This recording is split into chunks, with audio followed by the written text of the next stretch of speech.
السلام عليكم ورحمة الله وبركاته. وأنا حذيفة عاتية channelka daawanaysaana waa xudeyfe vlogs. kusoo dhawaada channelkeena. fadlan haddaad channelka cusub tahay subscribe no sii videoga dadka heshana like. Thank you saaxib. waxaan ayaa qiso aan rajeynaynan aniga iyo adiguba ku cibro qaadan doono insha allah. waa qiso jacayl ah oo lagu waalido Soomaaliya dhexmartay. daawasho wacan. qisadan rabay inaan la wadaago waa qiso ku saabsan aabbo Soomaaliyeed iyo hooyo Soomaaliyeed. aabbahan Soomaaliyeed xaaskiisa Zayd ayuu jeclaa, sidoo kale iyaduna aad ayay u jeclayd. aabbahan Soomaaliyeed iyo hooyadan Soomaaliyeed ugu yaraan 30 sano ayay nolosha soo wada qaateen. hooyadan Soomaaliyeed ayaa waxaa la soo dirsay xaalad caafimaad darro marka. aabihii Soomaaliyeed wuxuu isku dayay in uu xaalad kasta iyo wax walba uu kula tacaali karo caafimaadkeeda inuu sameeyo.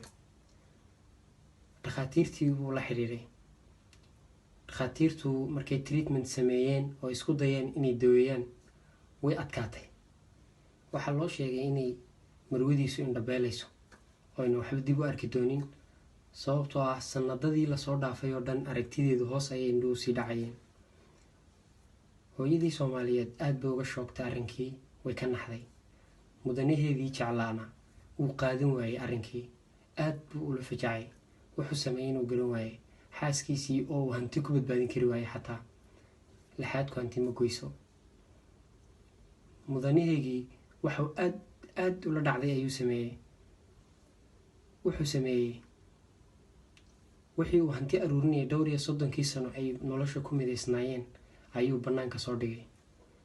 wuxuuna u ballan qaaday inuu adduunyada meeshay jeclayd, meel walba ay rabtay inay u dalxiis tagto amba mar uu soo aragto intaa indhaha qabto inuu soo tuso, maadaama lagu yiri waad indhabeelaysaa xaaskiisii. waqti xaadirkan aan qisada in la wadaagayo, labada waalid ee Soomaaliyeed waxay ku dalxiisayaan daafaha caalamka waqti xaadirkan. waaw, maasha allah, waa qiso cajiiba. waa laba qof oo kalgacayl iyo naxariis iyo wanaag nolosha kusoo wadaagay. waa qiso u baahan in lagu cibro qaato. maasha allah baan leenahay.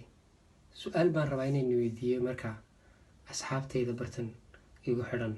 waxaan weydiinayaa, ilaahay naguma keeno haddiiba ay dhacdo qisadan oo kale, sidee baad uga dabaalin lahayd? lamaanahaagaad jeceshahay hadday ku timaado musiibo, ilaahay naguma keeno musiibadee, maxaad samayn lahayd? haddii la yidhaahdo marwadaadii amba mudanahaagii laxaadkiiba waayey, ma ka tegi lahayd? ma la joogi lahayd?